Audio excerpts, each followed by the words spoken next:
And so that first game, they decided he wanted a way to jump into the league, a way to garnish excitement, keep gate ticket sales up, and it actually paid off really well. They distributed the game to 94 stations across the country. It was a sold out game. They actually had to turn people away at the gate. It actually was really a commercial marketing success. It was genius, and it paid dividends for years to come. And then, so is that why then? Because obviously you said, Thanksgiving and football, you always think too of the Detroit Lions and the Cowboys. So obviously you've talked about the Lions and how they're able to be a part of that Thanksgiving day. What is the tie with the Dallas Cowboys and their kind of we'll say think their marriage with Thanksgiving? So Tex Stram, he was a businessman's businessman. He was kind of leading. He was the GM of Dallas in the '60s and in 1966, as a way to really garner that attention again. People saw how well Detroit had up years and down years, but it was still one of those things that did commercially very, very well. Join me, Jeremy Swick, on Into the Unknown, a podcast that delves into the personal journeys, stories, and experiences of individuals across diverse professions. As a historian by trade, I firmly believe that our personal histories shape our present and offer valuable insights into our paths ahead. With that being said, let's get into it. Ladies and gentlemen, welcome on back to another fantastic episode of Bar Talk, where me, myself, and I will be your bartender this evening, Jenna Duddleston. Hello, good morning, good evening, good afternoon, happy Thursday, happy Friday, happy Saturday, Sunday, Monday, Tuesday, Wednesday, whenever it is that you're listening to this. I hope you're having the best day ever. And guys, this episode's coming out on a special day because it's Thanksgiving. So happy Thanksgiving. I hope no matter where you are, that you are able to find some piece of gratitude that you have and something that you can be thankful for, because there is so much to be thankful for in this life, no matter how small it may seem.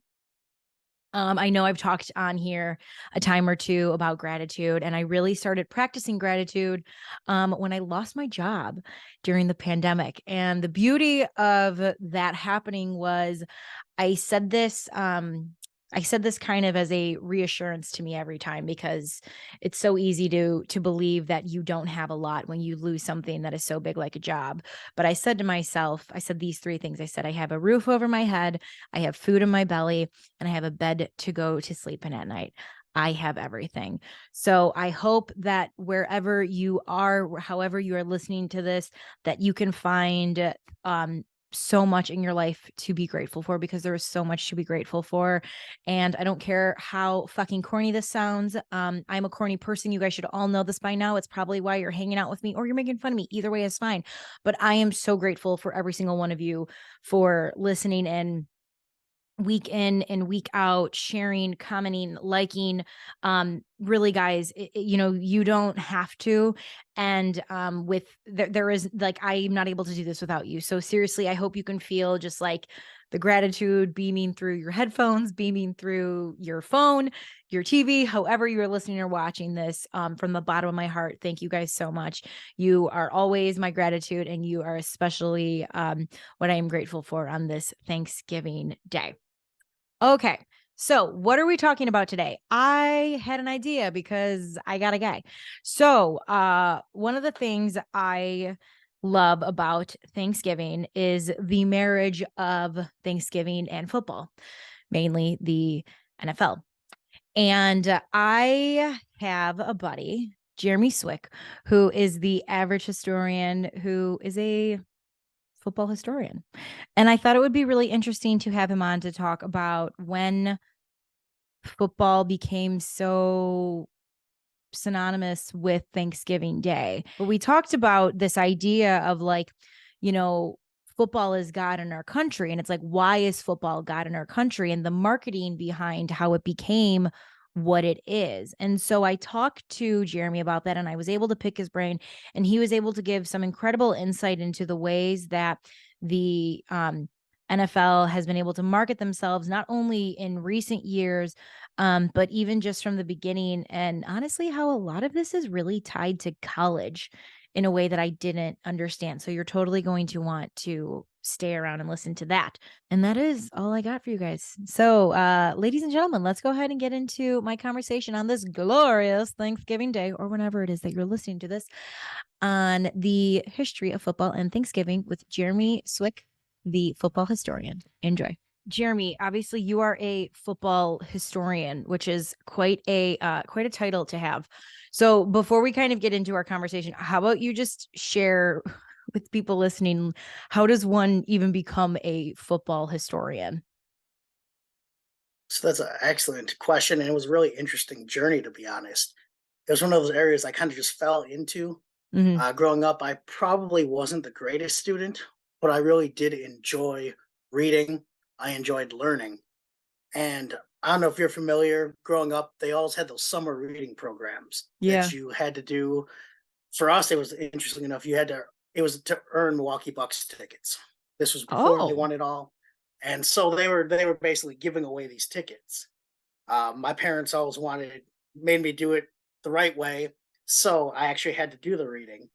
But one of the areas I always gravitated to was sports books, autobiographies of some of my favorite players. And I think I just absorbed that like a sponge. I still remember those Sports Illustrated for kids.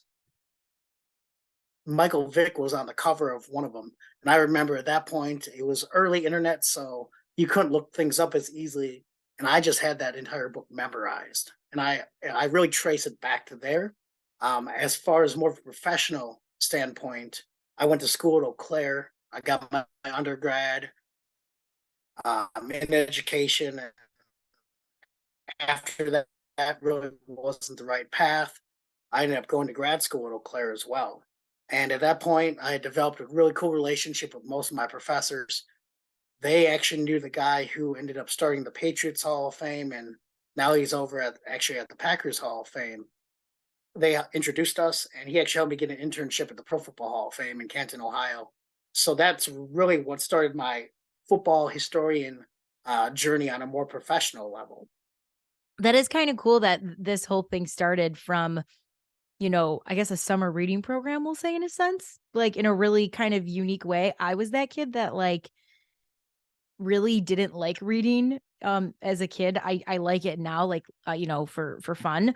Um but no, that's really amazing. And Jeremy, I think this episode's coming out obviously on Thanksgiving, and for as long as I have been alive, um football and Thanksgiving just it is a part of an American tradition, to say the least.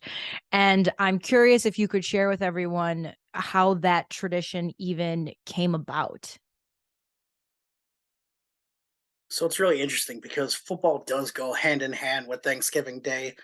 Of course, the two teams that really come to mind for the professional ranks are, of course, the Detroit Lions and the Dallas Cowboys, with Hmm. the Lions first playing their first game in 1934, and then of course Dallas in the 60s.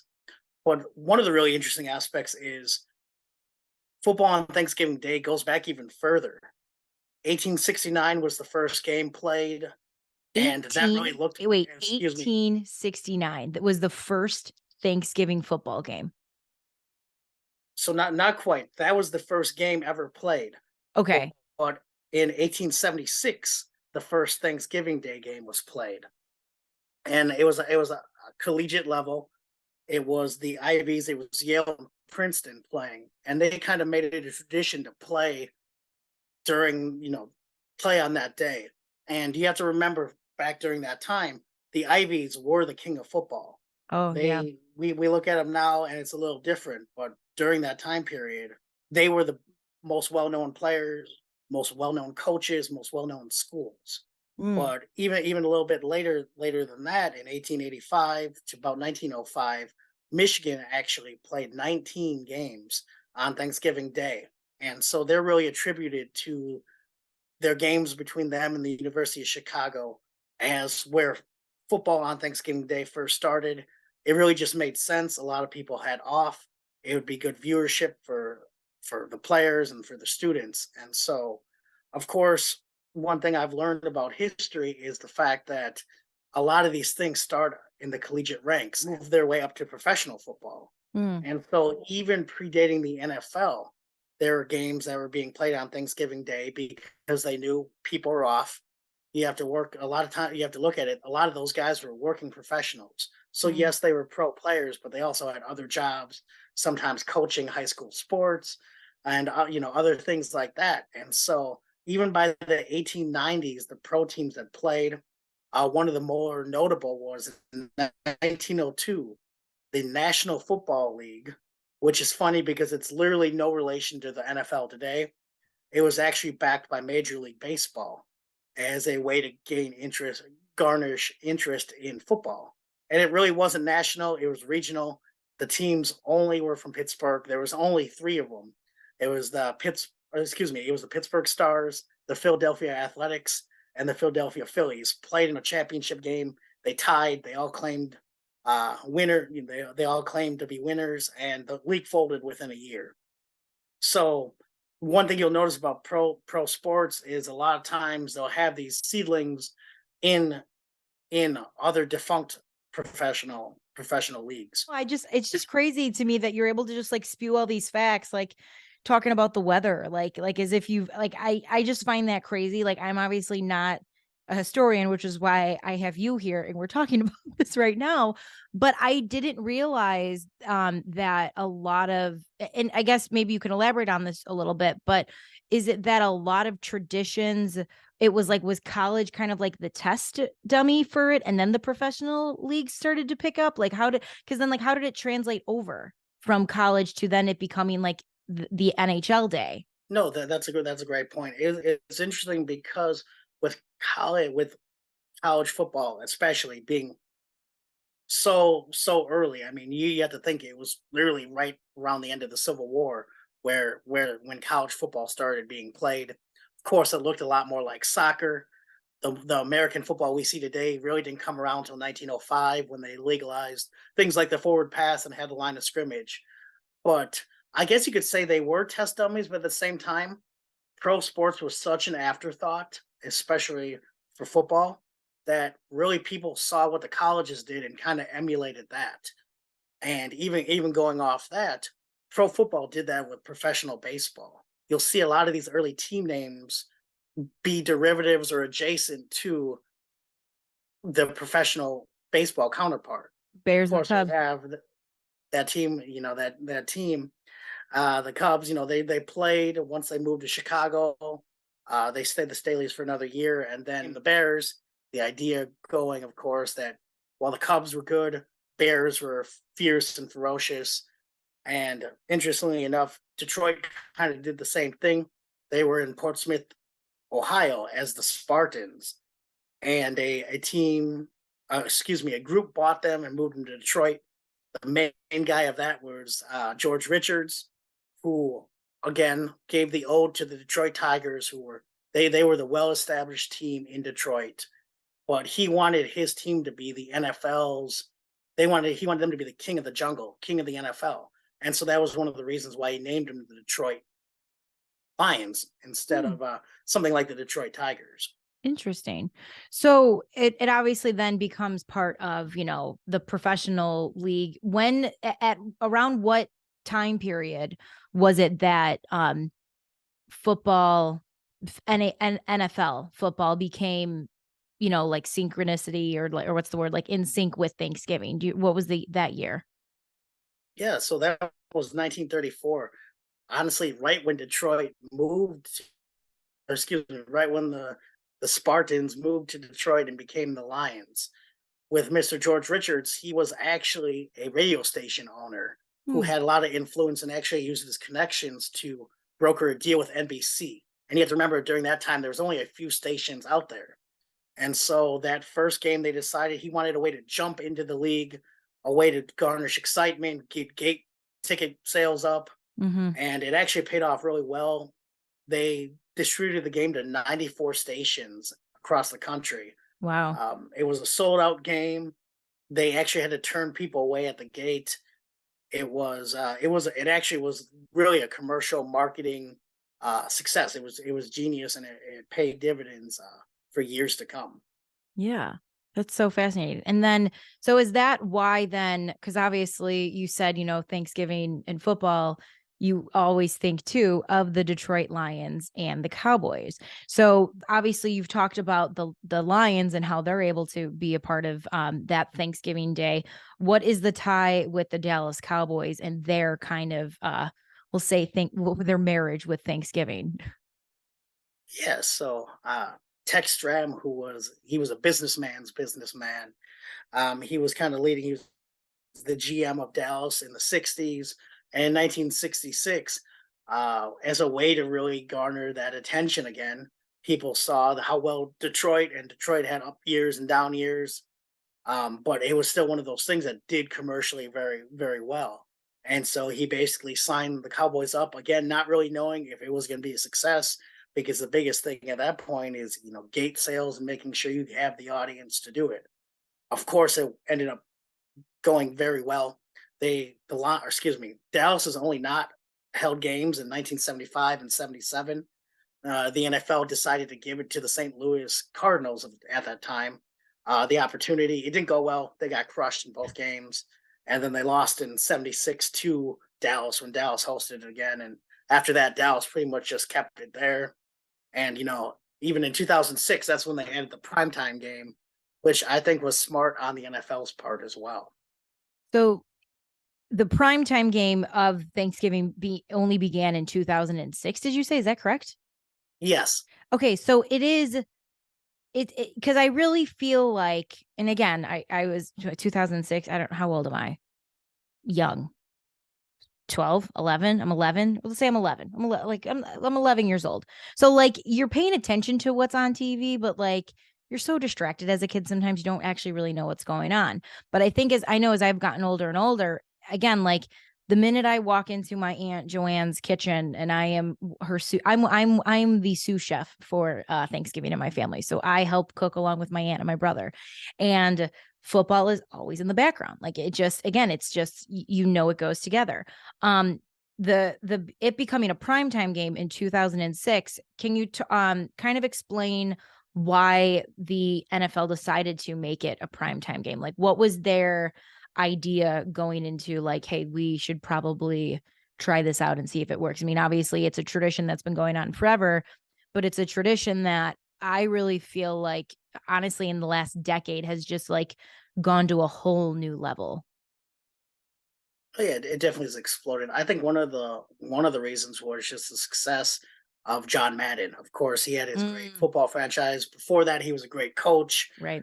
which a lot of people forget. People, marry that idea of him on the video game more than he was as just he was more than just that. He was a great coach as well.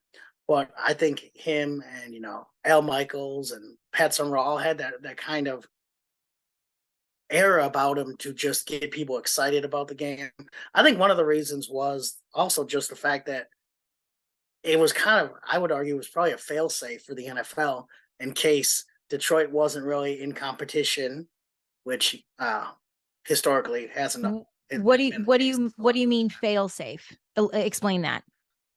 Yeah, yeah. So what I mean is it guarantees or should guarantee a really well played game between two big teams, two Mm, teams that are competing for a Super Bowl. gotcha. Whereas there's been up years and down years for both Dallas and Detroit, and sometimes the games get a little ugly. I would guess that the primetime game gives the NFL an opportunity to remain in the house as well, because you have to, as you mentioned, growing up, you're watching the game all the time. The game's on all day. I think just like basketball, we always watch it on Christmas Day. Yeah. It's always on TV, even if you're not paying attention to the game. They do a good job of letting those legendary matchups, or I should say important matchups of that specific season, play, and so you get more viewership in there, um, each game. Yeah, no, that makes sense. And even I think about the god awful primetime game that my lovely Chicago Bears were in on Thursday night when they played the Commanders, which looked like a not even a JV football game. It looked like a freshman football game where all of the players had two left feet. So that makes a lot of sense. Jeremy, before we got on, you had brought up a book that you had, and this is it's a little ironic that you're on based off of the conversation I had last week on Bar Talk with with a uh a sports reporter here in Chicago. She covers the Chicago Sky, the Red Stars, and the Bulls. And I don't even know how this kind of conversation or topic came up, but she brought up the question of, like, you know, if we marketed women's sports the same way we've marketed football to believe that football is God in our country, like, how would we view women's sports differently? So again, I just love posing that question because I think it's so interesting. And obviously, having you on, one, you're a football historian, like, which says something about the, marketing of football. But if you could just talk about, maybe let's start to just now before and we'll backtrack. How would you describe now the marketing of the NFL as a whole? I mean, I think what they've done in the NFL, especially, they've started to develop not just narratives of the teams. I think they had that years ago where you pretty much there was a great book written. It was called Brutes and Suits, and it was basically the tribalism of looking at football. Whether you played the sport and it was considered barbaric, a game played by gentlemen, brutes and suits, if you will. Hmm. But I think more and more now the NFL has done a great job of marketing players. Whether you might be a fan of a specific team. For example, I'm of course a fan of the Packers, and you're a fan of that other team in the Yes. NFC. But I think they do a great job of making players almost a little larger in life than they already are. People cheer for a guy like Patrick Mahomes, even if you're maybe not a Chiefs fan. Mm-hmm. I think the NFL has really done a good job about marketing players in that sense.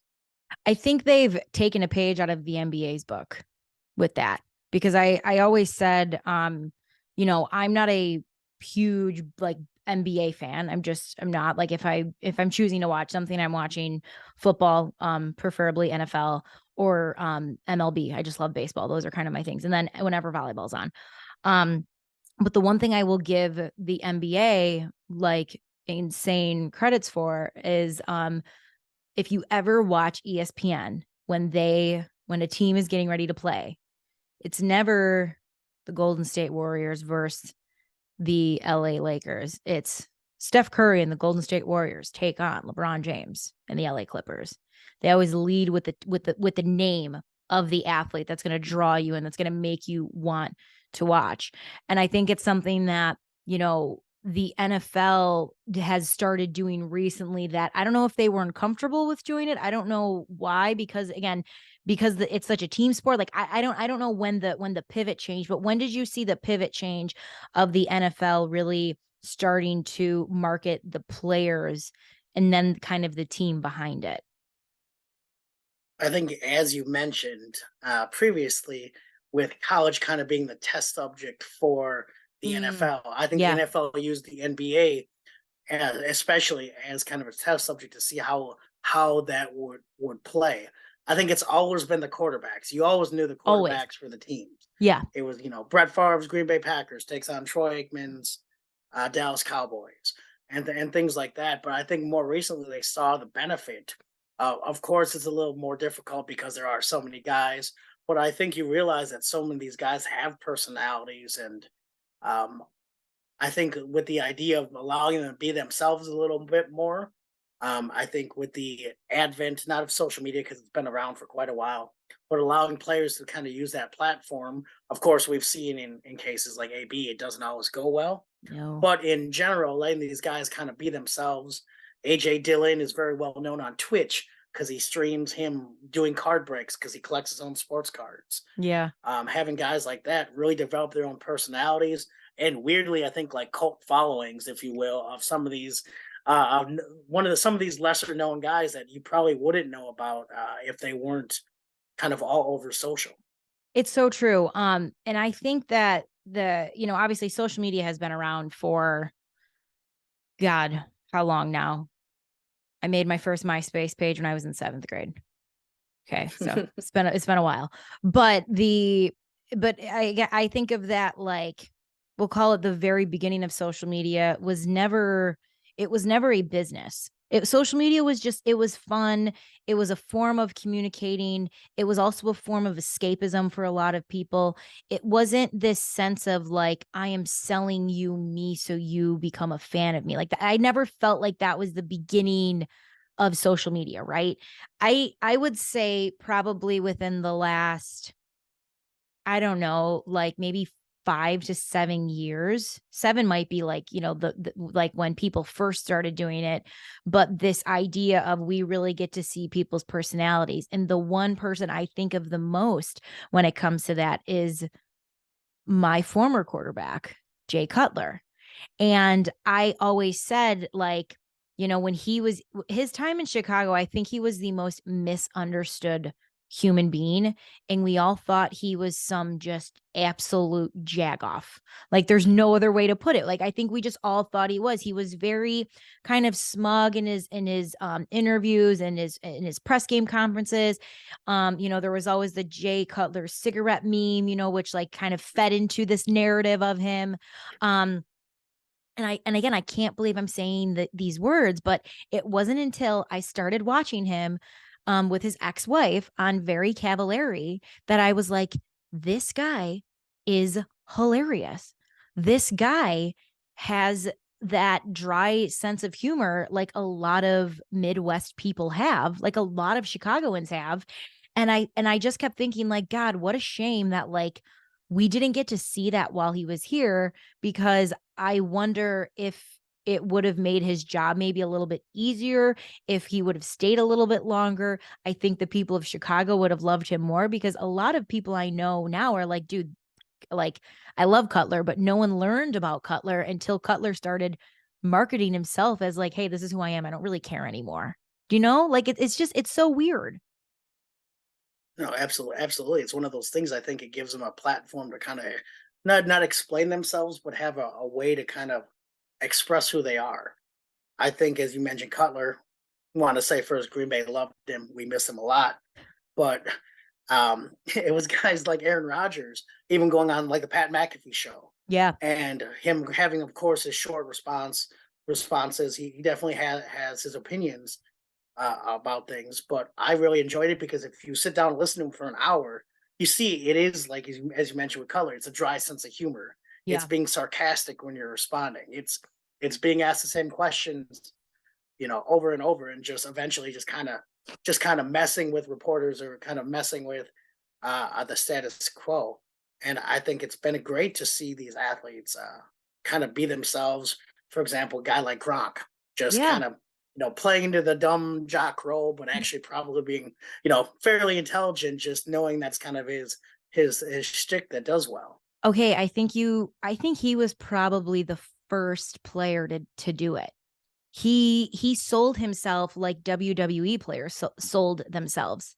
Like the wrestlers, like The Rock became this like, larger than life personality who is now the biggest, whatever. He makes the most money. It's like something, he's the highest paid movie star of like, of like last year. So it was some stat like that. But again, like that's a great comparison, because I think Gronk probably did it first.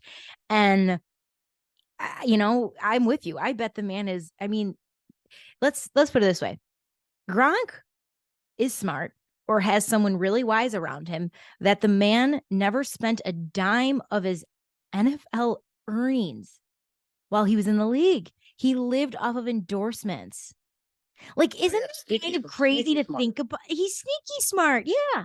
But no, I think but again, kind of, so that's kind of the era that we're in now, right? This era of marketing, players finally being able to market themselves, being able to go on podcasts, and us being able to hear just not only about the quarterback, but about, the running back, the lineman, the kicker, and you get to hear more stories, because our media landscape obviously has changed so much in the last 10 years, that there's now more space, there's more airtime, so to speak, to be able to have these conversations instead of just having the Gronks and the Tom Brady's on, a 5-minute segment on ESPN. But before that kind of came, can you talk to me a little bit about, let's just talk about the marketing of Thanksgiving, because obviously this show is going to be coming out on Thanksgiving. That's kind of what we're talking about a little bit here.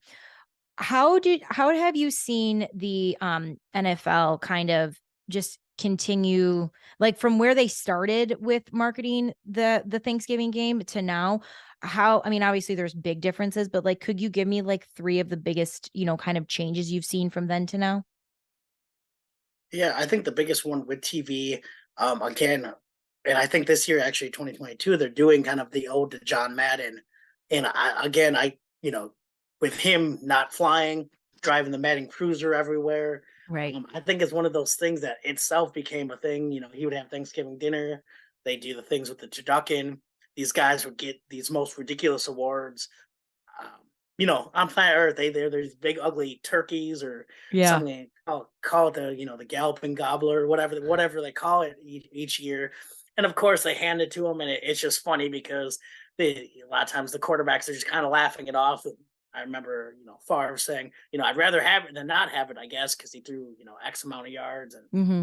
so many touchdowns. But I think Thanksgiving is one of those holidays. I think they gave themselves, whether they realize it or not, permission to have a little bit more fun. It Mm. was a little bit less of uh, a strict kind of thing. For example, like a Veterans Day or Memorial Day, where it's really those salute to services, which I think from a marketing concept does very well as well.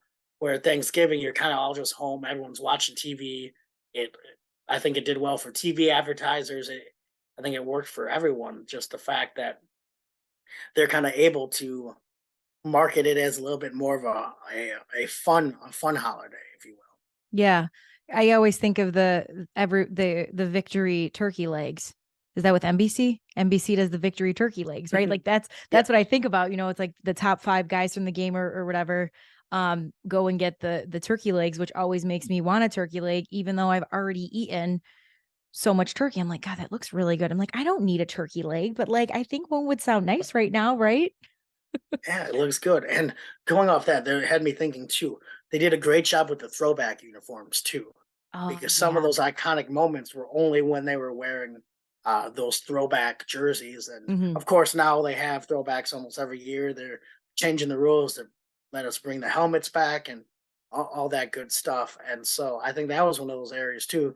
I always remember Detroit in their throwbacks, and of course Green Bay and Dallas and Bears, Hmm. because I think next to Detroit and Dallas, our two teams are the ones that play the most on Thanksgiving. Yeah, for sure. I want to ask you one more question, and then I'll kind of leave it with if you have any just like closing thoughts.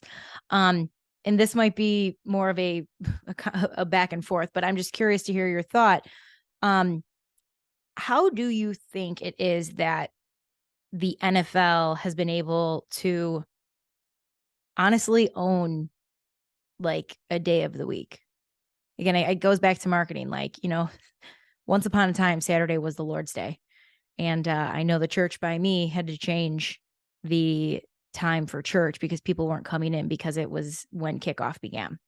And I really just think that it goes to show the impact and the way that the league has been able to market themselves to people, where football is really kind of it's down our throats. It's all year round, whether we think about it or not. Like, but can you just talk about like how have they been able to do that? Because I'm so fascinated by it and I don't really understand it. But like I'm so deep into it that I'm like, I feel like I need to understand it. Do you know what I'm trying to say right now? No, 100%. And I'm a nerd out a little bit, which is Please. something I've learned I'm pretty good at. Yeah. So my master's was in public history, where I primarily studied African American history, but another segment of that was sports and popular culture, especially as it related to kind of the era of the Roaring Twenties, Mm. and really looking at how that how media really shifted the landscape of not only how we see things or how we're perceived or how we're given the world, but how we interact with it as well. And so one of the things before that was newspapers. You got your Sunday Post, you got your Evening Post, you got your Daily Post, you got newspapers all the time. And you started to see even early on, I'm talking the early late 1800s, you're seeing scores as updates and kind of the big rivalries of the week, again starting at the collegiate level. But then pro football, as the NFL as we know, it's early 1920s. It becomes this marquee, perfect moment in time. We start to be able to see our favorite players live, if you will. Hmm. You'd go weekly to the newsreels and you'd watch that the news of the week, and you started seeing guys that were almost larger than life. Yeah. You look at a guy like Red Grange, the Galloping Ghost from Illinois, seeing him score 5 touchdowns in one game or in one half. You actually kind of got to see that visual of those players, which kind of brought them to life. Mm. And I think the NFL had that perfect moment where on the back of college football, not only did you have that college fan base, you started to see more and more games. I think the first Thanksgiving Day game was televised in 1953, which is pretty quick after its inception in 34 For professional or for college? for professional. Okay. Okay. Having Continue. having the Lions playing 1934, and then having the first televised Thanksgiving Day game in 53. And Okay. of course, you had to factor in World War II. So from 41 to 44, they didn't play any games on Thanksgiving Day because we were preoccupied with war. Right. Again, Vietnam, or excuse me, the Korean War in the early 50s as well. So it's a really short moment in time where it became a televised event, a thing you wanted to do. But what I was saying is going off, you saw all these college, again, it starts in the college. I realize it starts in the college ranks. And when I worked at the Pro Football Hall of Fame, when I was intern at the Pro Football Hall of Fame, I would have never really thought of it to the same level. But being the curator for the College Football Hall of Fame for 4 years and really diving deep into that study, that research, and I wrote my master's thesis on college football stadiums in the 1920s. Mm. Um, Looking at that, how football became larger than life is one of those areas I really found an interest in. But you had these guys, you gather around your favorite college team. Well, now that the NFL is kind of here, you have in the 30s start to have the pro draft. Of course, the first guy drafted, Jay Berwinger, never actually played college or never played professional football. But you start seeing your favorite college player, the best athletes, go to these NFL teams, and you start a lot of times listening on radio to hear about your favorite player or reading about it in the paper, and Mm. eventually that once a TV's in pretty much every home, you look at and from research, you look at a lot of homes were pre-built where your TV would go in the living room. It would be a cutout inside the wall that would be basically TV ready. And so the NFL just had that perfect moment, I think, to continue to build, and they continued to build. Uh, I think throughout time. And of course, now, as you mentioned, they have kind of their own day. And Yeah. I don't see them relinquishing it anytime soon. In fact, Monday Night Football, Thursday Night Football. Yeah. Um, I think the only reason they didn't go for Saturday is because that's a lot of competition with college football. I spend a lot of my Saturdays watching college football. It's so interesting though when you think about how it starts in college, you know, because I even think again the conversation that I had last week of, um, and I guess maybe you can kind of talk about this too, but like the conversation I had last week was, this new wave of sports and how really I think the sports landscape is probably going to change. It's already changing, but I think it's really going to change in the next 10 years. And I think there's going to be more. I just think there's going to be more. I don't really even know how to explain it, but with these NIL deals that are coming in for all of these athletes, men and women, um, you're seeing that these brands are putting like big spending behind some of these men and women. And the first one that comes to mind is the female gymnast from LSU. I believe her name is Olivia Dunn. She has like a $1 million deal with a company. Um, and you think about that if you're a business point, again, like if you're her this brand that's working with her, you want to continue that relationship because it's going to help, return on investment. And so what is next to come? And again, we're seeing it more and more, and we're seeing more and more people, I think, trying to follow the NFL. I don't know if they're ever going to be able to do it in the way that the NFL has done it, but I just think it's so fascinating, that they were able to start it really with, let's see what the college is doing and almost like take it and make it better. How have you seen them, again, like take from college to really just like amplify it up? Like what do you think has been the biggest jump in the marketing side of it that you've seen? I think it's one of those things where it's interesting because I think part of it is just realizing that players in college were really well liked, using their stories, Yeah, uh, looking at their stories, and of course, I think that helps with those end of the year awards. Everyone wants to know who's the Heisman. Once these Heisman finalists start to get announced, you start looking at they start sharing more and more stories of their background and who, almost like comic book origin stories of how did such and such get from here. Well, we're actually, fascinated. he transferred Yeah, we're 3 times, fascinated and by it. exactly, and I think it's really telling those stories. And as you mentioned a little bit with the marketing, I think as much as it's going to be more segmented, where you can have a gymnast from LSU get equal, if not more, attention than player, a wide receiver, a quarterback. Having that, I think social media brings that attention to everyone. Everyone's a marketing company. Everyone's a media personality, whether they want to be or not. Even if you don't want to be on social media as an athlete, you kind of become a personality because you're not on social media. So I think people are more curious of what you're doing, even though it's probably just nothing that interesting. I You know, think, as you mentioned, giving these more opportunity for people to have podcasts, and I wouldn't say a cult following, but a select following of people that watch your every move. If you're, I have a good friend. He was a kicker in high school. One of my best friends, and his favorite player will always probably be Mason Crosby. mm, He loves kickers. Whenever kickers do something cool, he's someone who sends me something about, "Hey, did you see that?" It's funny because most of the rest of the world hasn't seen anything about that kicker, but it's I think it's finding those areas that people find interesting, and I think using that kind of NFL idea of sharing those stories is going to work wonder going down the road. yeah, for sure. And it's just gonna keep growing. And obviously, you know, we see it all the time, football, like whether it's your newspaper, whether it's your phone, TV, whatever, it's always there.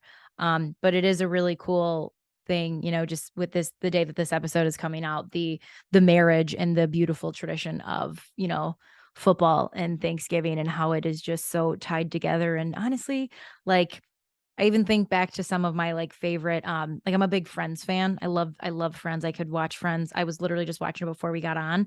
And, the Thanksgiving episodes that they've done, the one is they're playing flag football, and the other one is they're watching football, but they make fun of Chandler. They're like, "You're not watching football." He's like, "Yeah, I know, I'm watching the parade," but like but it's like it's one or the other. It's like, "Are you gonna watch the Macy's Thanksgiving parade, or are you gonna watch football all day?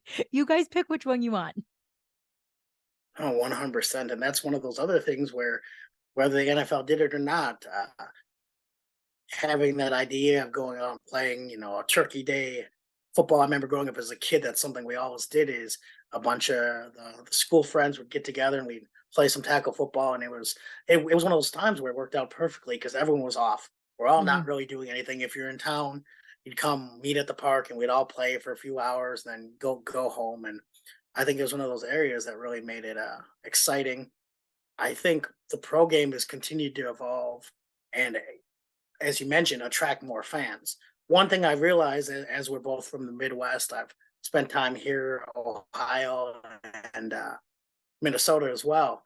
In the South, it's still college football. I remember when Yeah. they first got when I first moved down there, they asked me what team I cheered for, and I said, of course, the Packers, because that's my Yep. natural response. And they're like, no, what college team? And I don't know about you. I went to school at Eau Claire, but I guess go Blue Golds. But for the most part, most people in Wisconsin cheer for the Badgers, whether you went there or not. But I don't know if there's the undying loyalty where I've learned, being in Alabama, they ask you who you cheer for. You don't want to cheer. You don't want to say Alabama. You don't want to say Auburn because you don't know what the other person, what side they're on. So you say go Troy. And it's basically the version of saying I'm neutral. I don't have a dog in this fight. So it's one of those things about the South, definitely, and it's really just because the NFL came so much later down south into it wasn't really till the '60s they started having teams down there. So it gave college football an even longer chance to kind of flourish and thrive. Yeah, I do a college football show every Saturday, and it is the it's called Are You Serious Sports with Believe, and it's our just kind of like SEC kickoff show. So our two hosts, Blake Ruffino and Joe DeLeon. Blake is lives in the Louisiana LSU area, and Joe is like kind of our like football guy. But that was when I came on week one, I make drinks for them. That's like, here's your great tailgate drink, right? And that was the question that Joe asked me. He's like, Jen, I've never asked you this, but like, who's your team? And I said to him, kind of not your answer, but I was like, I don't have one. I was like, if I'm being honest, like I'm a Chicago girl. I grew up, not necessarily a big college fan. I grew up an NFL fan. I said, that being said, though, I guess we could say that I am a free agent right now, looking for a team to cheer. So I will say, I think being from Chicago and being Irish, you like kind of cheer for Notre Dame. You're like, if they win, yay, but it's not like I'm going out of my way to cheer them on. But I feel like because of my guy Blake, I'm becoming an LSU fan. So I think for Christmas I'm going to ask for an LSU hoodie so I can start representing it and wearing it during our broadcast. I love it. I love it. Yeah.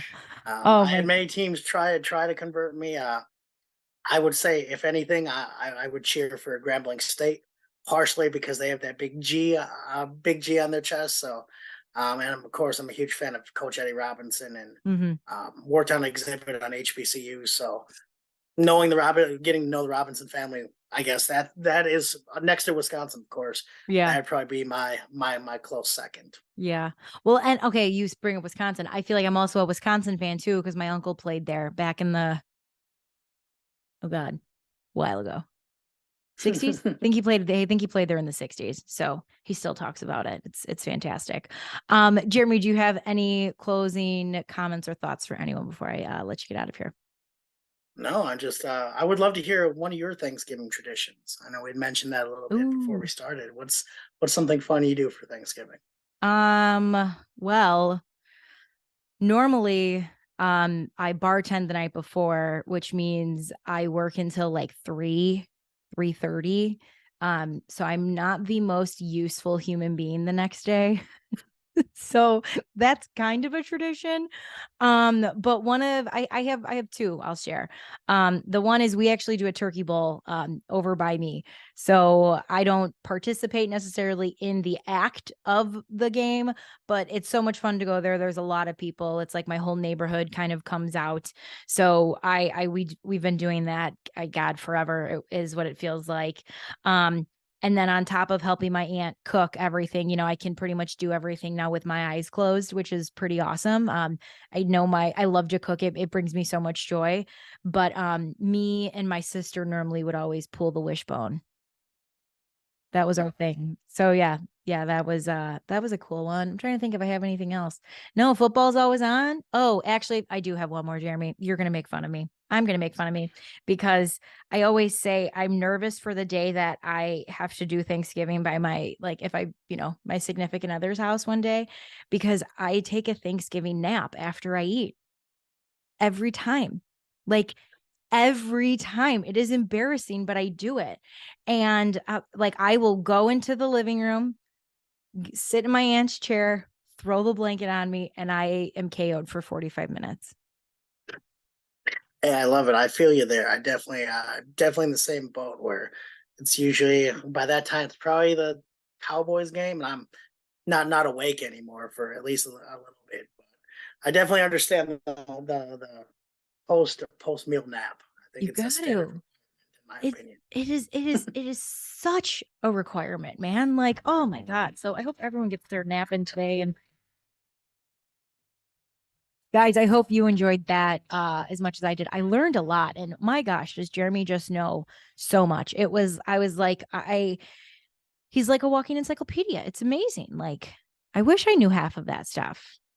I'm happy I know my name. I'm kidding. But no, seriously, so grateful for Jeremy. Thank you so much for coming on in and just sharing some of your wisdom with all of us. And we're just going to end it there, guys. If you are listening to this on Thanksgiving, happy Thanksgiving. If you're listening to it later, happy belated Thanksgiving. Happy 'tis the season to be jolly. Clearly, if you're watching this, you can see that my decor is already set up for the holiday season. But thank you guys so much for hanging out with me. And I hope you all take the time today to realize that we have way more in common with each other than we have different. Until next time, take care. That was another fun episode of Into the Unknown. I truly appreciate you taking the time to listen. And if it provides you any value or entertainment, I would love if you shared it with others, liked, subscribed, and really just help the podcast grow. Again, tell a friend, tell a foe, just anyone who might enjoy hearing some stories of people's own journeys and what got them to where they are today. Till next time.